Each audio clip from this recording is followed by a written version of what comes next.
কিউকে motors থেকে সবাইকে স্বাগতম ও শুভেচ্ছা। আসসালামু আলাইকুম রহমতুল্লাহ। নতুন এক ভিডিও নিয়ে আবারও ফিরে আসলাম আপনাদের মাঝে।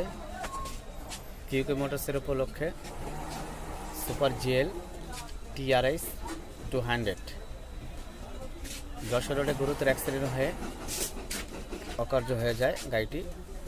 এক পর্যায়ে ব্রেক ফেল হয়ে যায়, ব্রেক সিলিন্ডার বুস্টার সব ভেঙে যায়। সামনের গ্লাস, বনাট, দরজা এমনকি বাম্পার সব দুগুলো উঠে যায়। দেখতেই পাচ্ছেন দরজার কি পরিস্থিতি, ছিঁড়ে গেছে।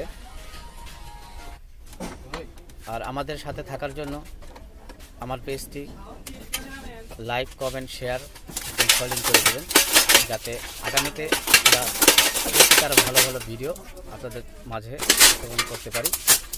সবাই ভালো থাকবেন, দেখতে থাকবেন ভিডিও। আসসালামু আলাইকুম রহমতুল্লাহ।